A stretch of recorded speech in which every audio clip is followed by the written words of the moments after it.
إن الذين هم من خشية ربهم مشفقون والذين هم بآيات ربهم يؤمنون والذين هم بربهم لا يشركون والذين يؤتون ما آتوا وقلوبهم وجلة أنهم إلى ربهم راجعون أولئك يسارعون في الخيرات وهم لها سابقون. یقیناً جو لوگ اپنے رب کی ہیبت سے ڈرتے رہتے ہیں اور جو اپنے رب کی آیتوں پر ایمان رکھتے ہیں اور جو اپنے رب کے ساتھ کسی کو شریک نہیں کرتے اور جو لوگ دیتے ہیں جو کچھ دیتے ہیں اور ان کے دل کپاتے رہتے ہیں کہ وہ اپنے رب کی طرف لوٹنے والے ہیں، یہی ہیں جو جلدی جلدی بھلائیاں حاصل کر رہے ہیں اور یہی ہیں جو خیر اور بھلائی کے کاموں کی طرف دوڑ جانے والے ہیں. سامعین اب آیتوں کی تفسیر سماعت کیجیے. مومن نیک اعمال کر کے بھی ڈرتے ہیں. فرمان ہے کہ احسان و ایمان کے ساتھ ہی ساتھ نیک اعمال اور پھر اللہ کی ہیبت سے تھر تھرانا اور کانپتے رہنا یہ ان کی صفت ہے. حسن رحمہ اللہ فرماتے ہیں مومن نیکی اور اللہ کے خوف کا مجموعہ ہوتا ہے، منافق برائی کے ساتھ نڈر اور بے خوف ہوتا ہے.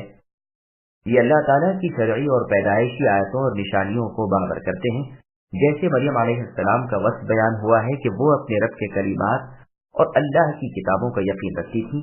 اللہ کی قدرت قضاء اور شرع کا انہیں کامل یقین تھا. اللہ تعالیٰ کے ہر حکم کو وہ محبوب رکھتے ہیں، اللہ کے منع کردہ ہر کام کو وہ ناپسند رکھتے ہیں، ہر خبر کو وہ سچ مانتے ہیں، وہ موحد ہوتے ہیں، شرک سے بیزار رہتے ہیں، اللہ کو واحد اکیلا اور بے نیاز جانتے ہیں، اللہ کو بے اولاد اور بے بیوی کا مانتے ہیں، بے نظیر اور بے کفو سمجھتے ہیں، اللہ کے ساتھ کسی کو شریک نہیں کرتے، اللہ کے نام پر خیراتیں کرتے ہیں، لیکن خوف زدہ رہتے ہیں کہ ایسا نہ ہو قبول نہ ہوئی ہو. چنانچہ سنن ترمذی میں ہے ام المؤمنین عائشہ رضی اللہ عنہا نے رسول صلی اللہ علیہ وسلم سے پوچھا کہ کیا یہ وہ لوگ ہیں جن سے زنا، چوری اور شراب خوری ہو جاتی ہے لیکن ان کے دل میں خوف ربانی ہوتا ہے؟ رسول اللہ صلی اللہ علیہ وسلم نے فرمایا، اے صدیق کی لڑکی، یہ وہ نہیں بلکہ یہ وہ ہیں جو نمازیں پڑھتے ہیں، روزے رکھتے ہیں، صدقے کرتے ہیں لیکن قبول نہ ہونے سے ڈرتے ہیں، یہی ہے جو نیکیوں میں سبقت کرتے ہیں. اس آیت کی دوسری قرأت یأتون ما اتوا بھی ہے، یعنی کرتے ہیں جو کرتے ہیں لیکن دل ان کے ڈرتے ہیں. مسند احمد میں ہے کہ عائشہ صدیقہ رضی اللہ عنہا کے پاس ابو عاصم گئے. آپ نے مرحباً کہا اور کہا برابر آتے کیوں نہیں ہو؟ جواب دیا اس لیے کہ کہیں آپ کو تکلیف نہ ہو اما، میں آج ایک آیت کے الفاظ کی تحقیق کے لیے حاضر ہوا ہوں. یؤتون ما اتوا ہیں یا یأتون ما اتوا ہیں. آپ رضی اللہ عنہ نے فرمایا کون سے ہونے تمہارے لیے زیادہ پسند ہے؟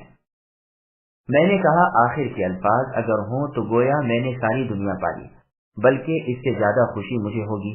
آپ نے فرمایا پھر تم خوش ہو جاؤ. اللہ کی قسم میں نے اسی طرح انہی الفاظ کو پڑھتے ہوئے رسول صلی اللہ علیہ وسلم کو سنا ہے.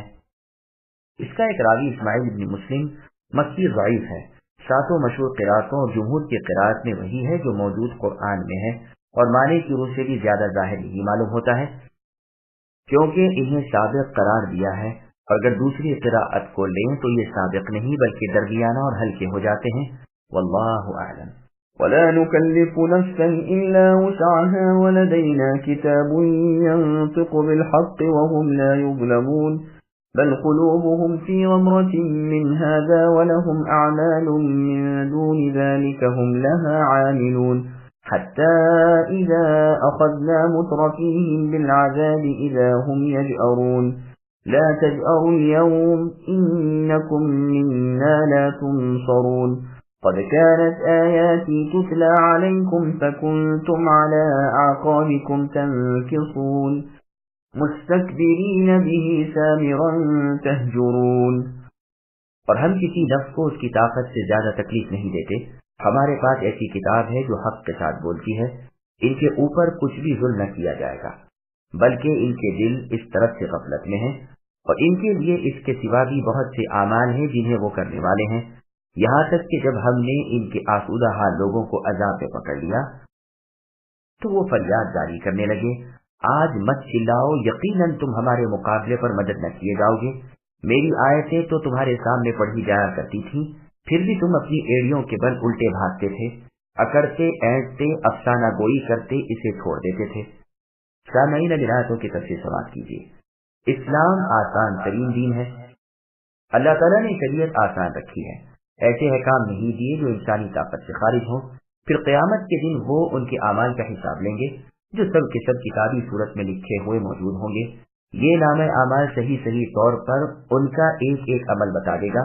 کسی طرح کا ظلم کسی پر نہ کیا جائے گا، کوئی نیکی کم نہ ہوگی۔ ہاں، اکثر مومنوں کی برائیاں معاف کر دی جائیں گی، لیکن مشرکوں کے دل قرآن سے بہکے اور بھٹکے ہوئے ہیں۔ اس کے سوا بھی ان کی اور بدعمالیاں بھی ہیں، جیسے شرک وغیرہ، جسے یہ دھڑلے سے کر رہے ہیں تاکہ ان کی برائیاں انہیں جہنم سے بری نہ رہنے دیں۔ چنانچہ وہ حدیث گزر چکی جس میں فرمان ہے اور جس کو امام بخاری نے اپنی صحیح اور مسلم میں ذکر کیا ہے۔ اللہ کے رسول نے فرمایا کہ انسان ایک ہی کے کام کرتے کرتے جنت سے صرف ہاتھ بھر کے فاصلے پر رہ جاتا ہے، جو اس پر تقدیر کا لکھا غالب آ جاتا ہے اور بدعمالیاں شروع کر دیتا ہے۔ نتیجہ یہ ہوتا ہے کہ جہنم واصل ہو جاتا ہے، یہاں تک کہ جب ان میں سے آسودہ حال دولت مند لوگوں پر عذاب الہی آ پڑتا ہے تو اب وہ فریاد کرنے لگتے ہیں۔ سورہ مزمل کی آیت نمبر 11 تا 13 میں ہے، جس کا ترجمہ ہے کہ مجھے اور ان مالدار جھٹلانے والوں کو چھوڑ دیجئے کہ میں خود ہی ان سے نمٹ لوں، انہیں کچھ مہلت اور دیجئے، ہمارے پاس بیڑیاں بھی ہیں اور جہنم بھی ہے اور گلے میں اٹکنے والا کھانا ہے اور دردناک سزا ہے۔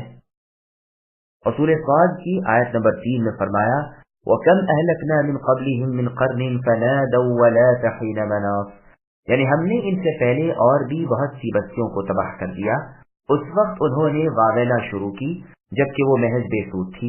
یہاں اللہ فرماتے ہیں کہ آج تم کیوں شور مچا رہے ہو، کیوں فریاد کر رہے ہو، کوئی بھی تمہیں آج کام نہیں آ سکتا، تم پر عذاب الہی آ پڑے، اب چیخنا چلانا سب بے سود ہے۔ کون ہے جو میرے عذابوں کے مقابلے میں تمہاری مدد کر سکے؟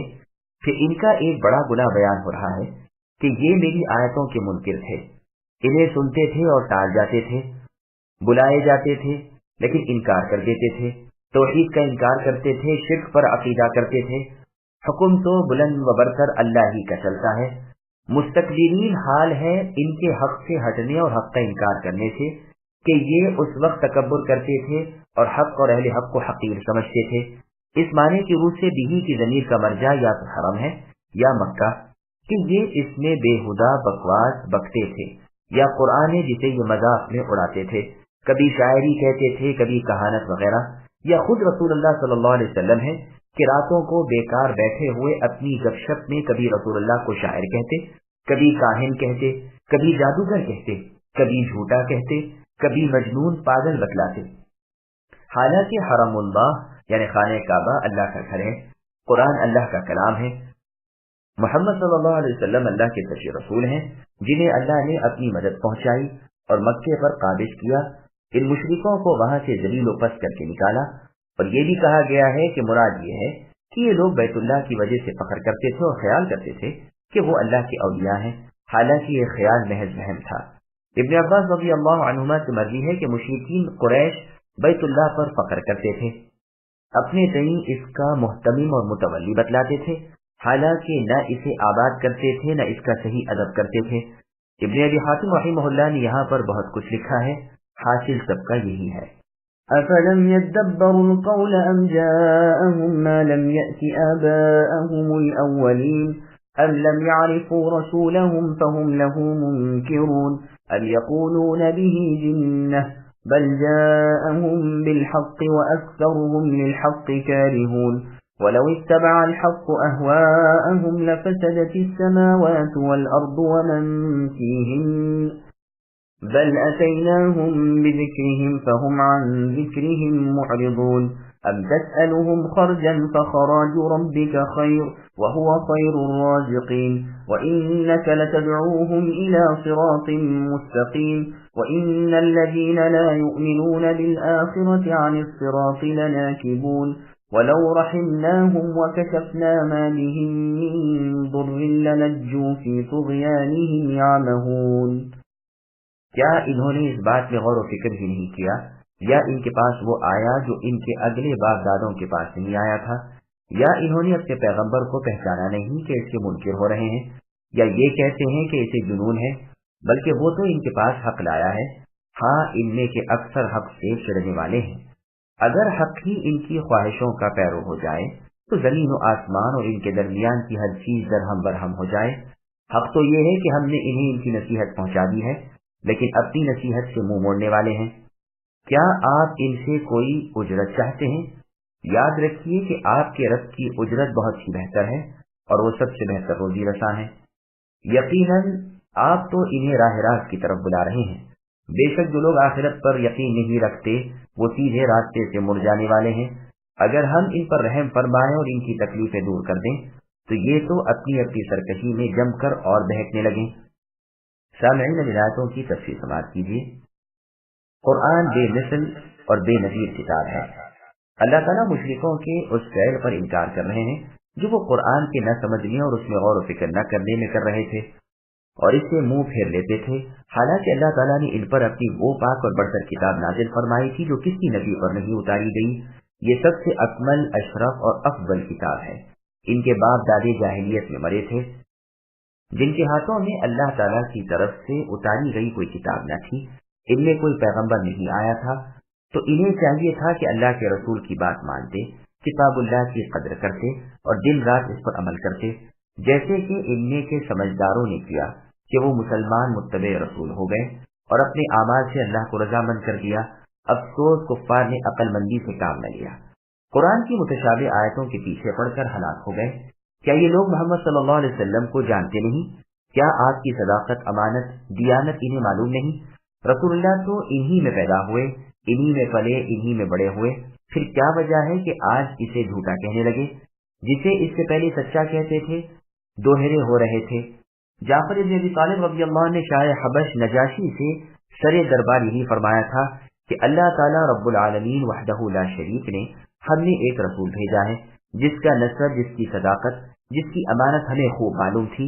مغیرہ بن شعبہ رضی اللہ عنہ نے کسریٰ سے بوقت جنگ میدان میں یہی فرمایا تھا۔ ابو سفیان صخر بن حرب نے شاہ روم سے یہی فرمایا تھا، جبکہ سر دربار اس نے ان سے اور ان کے ساتھیوں سے پوچھا تھا، حالانکہ اس وقت تک وہ مسلمان بھی نہیں تھے، لیکن انہیں رسول اللہ صلی اللہ علیہ وسلم کی صداقت، امانت، دیانت، سچائی اور نسب کی عمدگی کا اقرار کرنا پڑا، جیسا کہ بخاری اور مسلم میں ہے۔ کہتے تھے کہ اسے جنون ہے یا اس نے قرآن اپنی طرف سے گھڑ لیا ہے، حالانکہ بات اس طرح نہیں۔ حقیقت صرف یہ ہے کہ ان کے دل ایمان سے خالی ہیں، یہ قرآن پر نظریں نہیں ڈالتے اور جو زبان پر چڑھتا ہے بک دیتے ہیں۔ قرآن تو وہ کلام ہے جس کی مثل اور نظیر سے ساری دنیا عاجز آ گئی، باوجود سخت مخالفت کے اور باوجود پوری کوشش اور انتہائی مقابلے کے کسی سے نہ بن پڑا کہ اس جیسا قرآن خود بنا لاتا یا سب کی مدد لے کر اس جیسی ایک ہی صورت بنا لاتا۔ یہ تو سراسر حق ہے اور انہیں حق سے چڑ ہے۔ پچھلا جملہ حال ہے اور ہو سکتا ہے کہ خبریہ مستانفہ ہو، واللہ اعلم۔ مذکور ہے کہ رسول اللہ صلی اللہ علیہ وسلم نے اس شخص سے ایک مرتبہ فرمایا، مسلمان ہو جا۔ اس نے کہا، اگرچہ مجھے اس سے نفرت ہو۔ رسول اللہ نے فرمایا، اگرچہ نفرت ہو۔ ایک اور روایت میں ہے کہ ایک شخص رسول اللہ صلی اللہ علیہ وسلم کو راستے میں ملا، آپ نے اس سے فرمایا، اسلام قبول کر۔ اس پر یہ بہت بھاری پڑا اور اس کا چہرہ چمچما اٹھا۔ رسول اللہ نے فرمایا، دیکھو، اگر تم کسی غیر آباد خطرناک غلط راستے پر جا رہے ہو اور تمہیں ایک شخص ملے جس کے نام و نسب سے، جس کی سچائی اور امانت داری سے تم بخوبی واقف ہو، وہ تم سے کہے کہ اس راستے چلو جو وسیع، آسان، سیدھا اور صاف ہے، بتاؤ تم اس کے بتلائے ہوئے راستے پر چلو گے یا نہیں؟ اس نے کہا، ہاں ضرور۔ رسول اللہ نے فرمایا، بس تو یقین مانو، اللہ کی قسم تم اس دنیاوی سخت و دشوار گزار اور خطرناک راہ سے بھی زیادہ بری راہ پر ہو، اور میں تمہیں سیدھی راہ کی دعوت دیتا ہوں، میری مان لو۔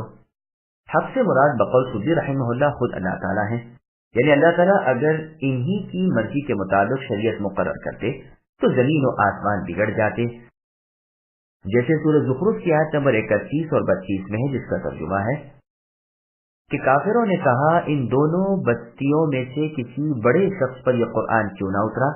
اس کے جواب میں یہ فرمان ہے کہ کیا رحمت ربانی کی تقسیم ان کے ہاتھوں میں ہے؟ اور سورہ بنی اسرائیل کی آیت نمبر 100 میں اللہ نے فرمایا، جس کا ترجمہ ہے کہ اگر رب کی رحمت کے خزانوں کے مالک یہ ہوتے تو یہ اپنی بخیلی کی وجہ سے دنیا کو ترسا دیتے۔ اور سورہ نساء کی آیت نمبر 53 میں ہے، جس کا ترجمہ ہے اگر انہیں ملک کے کسی حصے کا مالک بنا دیا گیا ہوتا تو یہ تو کسی کو ایک کوڑی بھی نہ دیتے۔ بس ان آیتوں میں اللہ تعالیٰ نے بیان فرمایا کہ انسانی دماغ مخلوق کے انتظام کی قابلیت میں نااہل ہے۔ یہ اللہ ہی کی شان ہے کہ اللہ کی صفتیں، اللہ کے فرمان، اللہ کے کام، اللہ کی شریعت، اللہ کی تقدیر، اللہ کی تدبیر تمام مخلوق کو حاوی ہے اور تمام مخلوق کی حاجت برآری اور ان کی مصلحت کے مطابق ہے۔ اللہ کے سوا نہ کوئی معبود برحق ہے نہ پالنہار ہے۔ پھر آگے اللہ نے فرمایا اس قرآن کو ان کی نصیحت کے لیے ہم لائے اور یہ اس سے منہ موڑ رہے ہیں۔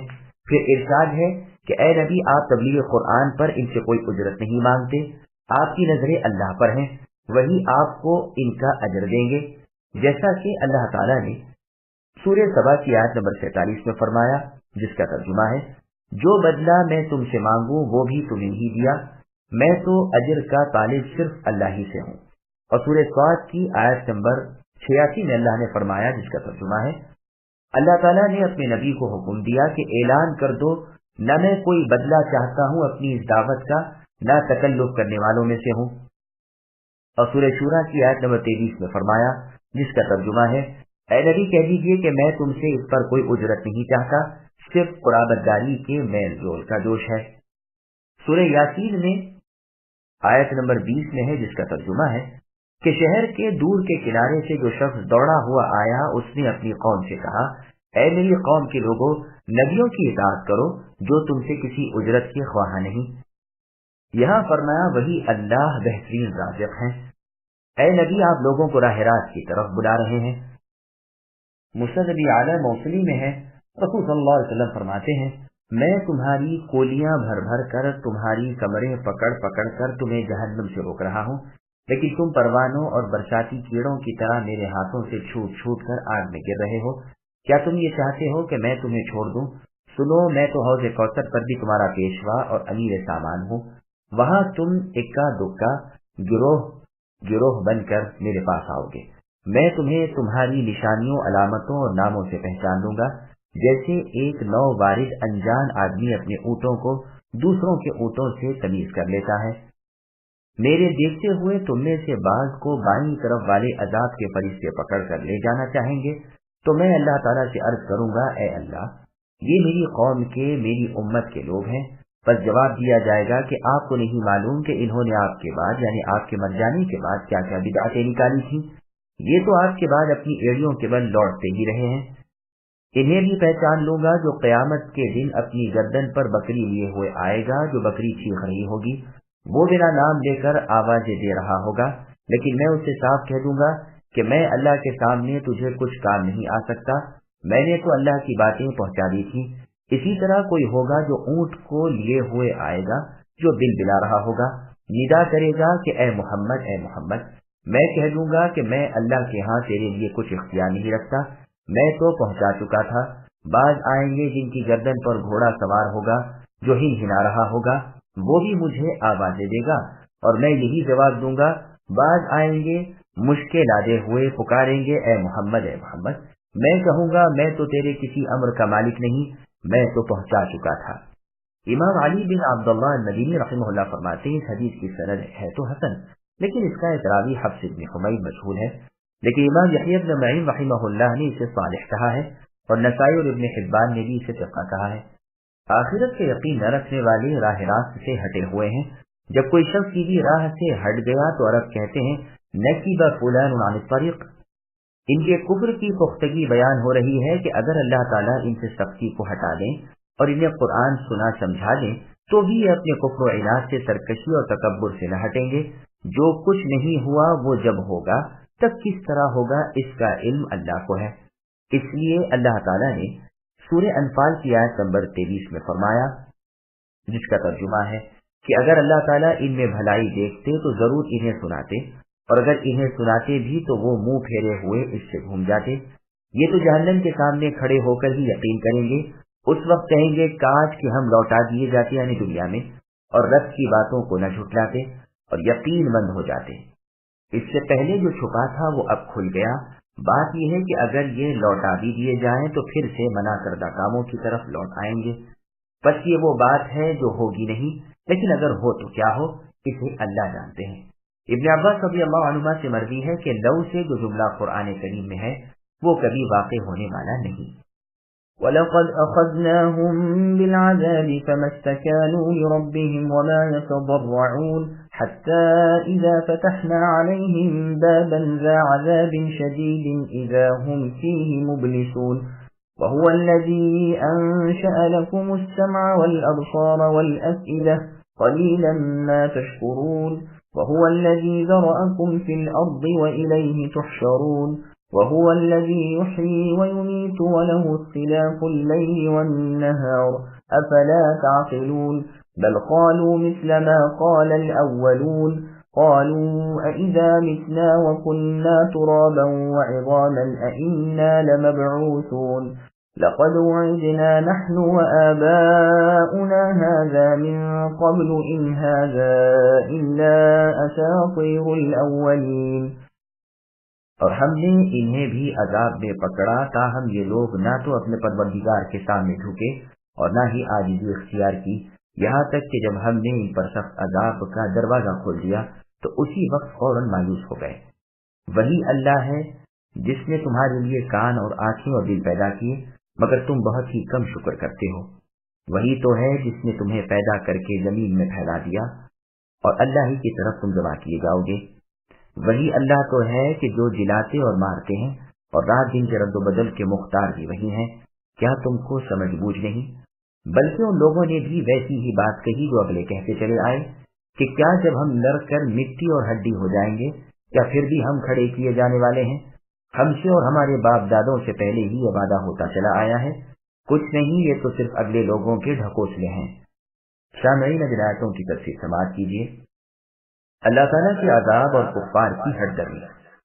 اللہ تعالیٰ فرماتے ہیں کہ ہم نے انہیں ان کی برائیوں کی وجہ سے سختیوں اور مصیبتوں میں بھی مبتلا کیا، لیکن تاہم نہ تو انہوں نے اپنا کفر چھوڑا نہ اللہ کی طرف جھکے، بلکہ کفر و ضلالت پر اڑے رہے۔ نہ ان کے دل نرم ہوئے، نہ یہ سچے دل سے ہماری طرف متوجہ ہوئے، نہ دعا کے لیے ہاتھ اٹھائے، جیسے اللہ تعالیٰ نے سورہ انعام کی آیت نمبر 43 میں فرمایا فَلَوْلَا إِذْ جَاءَهُمْ بَأْسُنَا تَضَرَّعُوا الْآیَةِ، یعنی ہمارے عذابوں کو دیکھ کر یہ کفار و مشرکین ہماری طرف عاجزی سے کیوں نہ جھکے۔ بات یہ ہے کہ ان کے دل سخت ہو گئے ہیں۔ معجم طبرانی اور مستدرک حاکم میں ہے، ابن عباس رضی اللہ عنہما فرماتے ہیں کہ اس آیت میں اس قحط سالی کا ذکر ہے جو قریش پر رسول اللہ صلی اللہ علیہ وسلم کے نہ ماننے کے سلے میں آئی تھی، جس کی شکایت لے کر ابو سفیان رسول اللہ صلی اللہ علیہ وسلم کے پاس آئے تھے اور رسول اللہ کو اللہ کی قسمیں دے کر رشتہ داریوں کے واسطے دلا کر کہا تھا کہ ہم تو اب لید اور خون کھانے لگے ہیں۔ بخاری اور مسلم میں ہے کہ قریش کے شرارتوں سے تنگ آ کر رسول اللہ صلی اللہ علیہ وسلم نے ان پر بد دعا کی تھی کہ جیسے یوسف علیہ السلام کے زمانے میں 7 سال کی قحط سالی آئی تھی، ایسے ہی قحط سے اے اللہ آپ ان پر میری مدد فرمائیے۔ ابن ابی حاتم کی تفسیر میں ہے کہ وہب ابن منبہ رحمہ اللہ کو قید کر دیا گیا۔ وہاں ایک نوعمر شخص نے کہا میں آپ کو جی بہلانے کے لیے کچھ اشعار سناؤں، تو آپ نے فرمایا اس وقت ہم عذاب الہی میں ہیں اور قرآن نے ان کی شکایت کی ہے جو ایسے وقت بھی اللہ کی طرف نہ جھکیں۔ پھر آپ نے 3 روزے برابر رکھے۔ ان سے سوال کیا گیا کہ یہ بیچ میں افطار کیے بغیر روزے کیسے؟ تو جواب دیا کہ ایک نئی چیز ادھر سے ہوئی، یعنی قید تو ایک نئی چیز ہم نے کی، یعنی زیادتی عبادت، یہاں تک کہ حکم الہی آ پہنچا۔ اچانک وقت آ گیا اور جن عذابوں کا خواب و خیال بھی نہ تھا وہ آ پڑے تو تمام خیر سے مایوس ہو گئے، آس ٹوٹ گئی اور حیرت زدہ رہ گئے۔ اللہ کی نعمتوں کو دیکھو، اللہ نے کان دیے، آنکھیں دی، دل دیے، عقل و فہم عطا فرمائی کہ غور و فکر کر سکو، اللہ کی وحدانیت کو، اللہ کے با اختیاری کو سمجھ سکو، لیکن جو جو نعمتیں بڑھی شکر کم ہوئے، جیسے اللہ نے سورہ یوسف کی آیت نمبر 103 میں فرمایا، جس کا ترجمہ ہے اے نبی آپ گو حرص کریں لیکن ان میں سے اکثر بے ایمان ہیں۔ پھر اپنی عظیم الشان سلطنت اور قدرت کا اللہ تعالیٰ بیان فرما رہے ہیں کہ مخلوق کو اللہ نے پیدا کر کے وسیع زمین پر بانٹ دیا ہے، پھر قیامت کے دن ان بکھرے ہوا کو سمیٹ کر اپنے پاس جمع کریں گے۔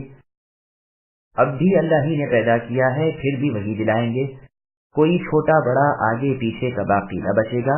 وہی بوسیدہ اور کھوکھلی ہڈیوں کو زندہ کرنے والے ہیں اور لوگوں کو مار ڈالنے والے ہیں۔ اللہ ہی کے حکم سے دن چڑھتا ہے، رات آتی ہے، ایک نظام سے ایک کے بعد ایک آتا جاتا ہے۔ نہ سورج چاند سے آگے نکلے نہ رات دن پر سبقت کرے۔ کیا تم میں اتنی بھی عقل نہیں کہ اتنے بڑے نشانات کو دیکھ کر اپنے اللہ کو پہچان لو اور اللہ کے غلبے اور اللہ کے علم کے قائل بن جاؤ؟ بات یہ ہے کہ اس زمانے کے کافر ہوں یا اگلے زمانوں کے، دل ان سب کے یکساں ہیں، زبانیں بھی ایک ہی ہیں۔ وہی بکواس جو اگلوں کی تھی پچھلوں کی ہے کہ مر کر مٹی ہو جانے اور صرف بوسیدہ ہڈیوں کی صورت میں باقی رہ جانے کے بعد بھی نئی پیدائش میں پیدا کیے جائیں، یہ سمجھ سے باہر ہے۔ ہم سے بھی یہی کہا گیا، ہمارے باپ دادوں کو بھی اسی سے دھمکایا گیا، لیکن ہم نے تو کسی کو مر کر زندہ ہوتے دیکھا نہیں، ہم تو جانتے ہیں کہ یہ صرف بکواس ہے۔ ایک اور جگہ اللہ نے ارشاد فرمایا کہ انہوں نے کہا، کیا جب ہم بوسیدہ ہڈیاں ہو جائیں گے اس وقت بھی پھر زندہ کیے جائیں گے؟ اللہ تعالیٰ نے فرمایا، جسے تم انہونی سمجھ رہے ہو وہ تو ایک آواز کے ساتھ ہو جائے گی، اور جہان بھر کے تمام لوگ اپنی اپنی قبروں سے نکل کر ایک میدان میں ہمارے سامنے آ جائیں گے۔ سورہ یاسین کی آیت نمبر 77 آیت نمبر 79 میں بھی یہ اعتراض اور جواب ہے کہ کیا انسان دیکھتا نہیں کہ ہم نے نطفے سے اسے پیدا کیا، پھر وہ ضدی جھگڑالو بن بیٹھا اور اپنی پیدائش کو بھول بسر گیا، اور ہم پر اعتراض کرتے ہوئے مثالیں دینے لگا کہ ان بوسیدہ ہڈیوں کو کون جلائے گا؟ اے نبی صلی اللہ علیہ وسلم، آپ ان کافروں کو جواب دیجئے کہ انہیں نئے سرے سے وہ اللہ پیدا کریں گے جس نے انہیں اول یعنی پہلی بار پیدا کیا ہے، اور اللہ تعالیٰ ہر مخلوق کا پورا علم رکھتے ہیں۔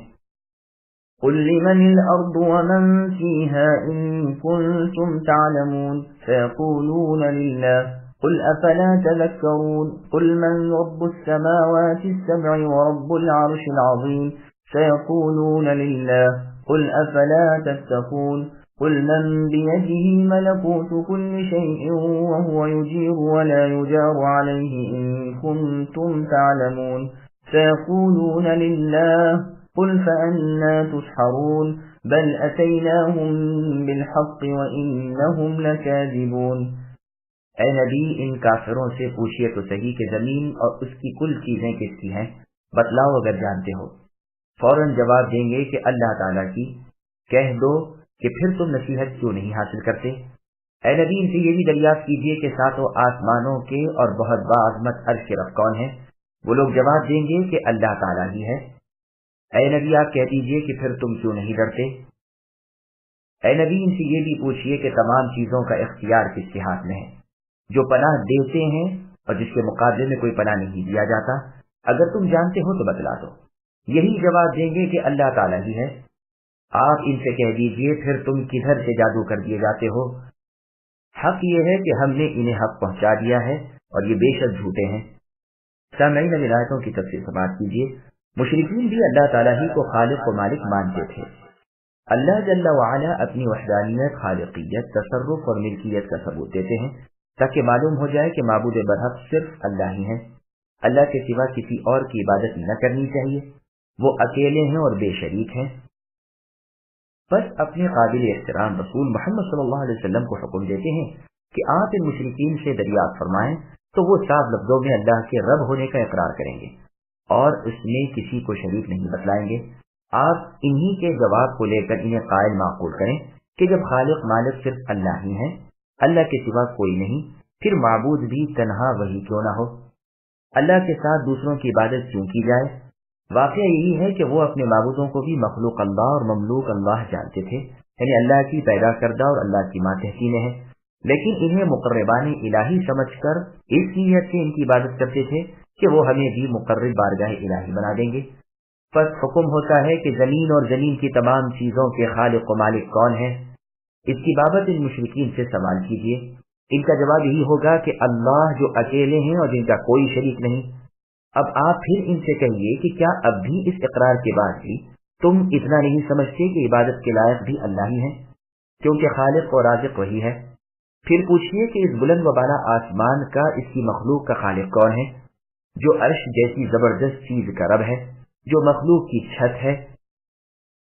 جیسا کہ سنن ابی داؤد میں رسول اللہ صلی اللہ علیہ وسلم کا فرمان ہے کہ اللہ کی شان بہت بڑی ہے، اللہ کا عرش آسمانوں پر اس طرح ہے اور آپ نے اپنے ہاتھ سے قبے کی طرح بنا کر بتلایا۔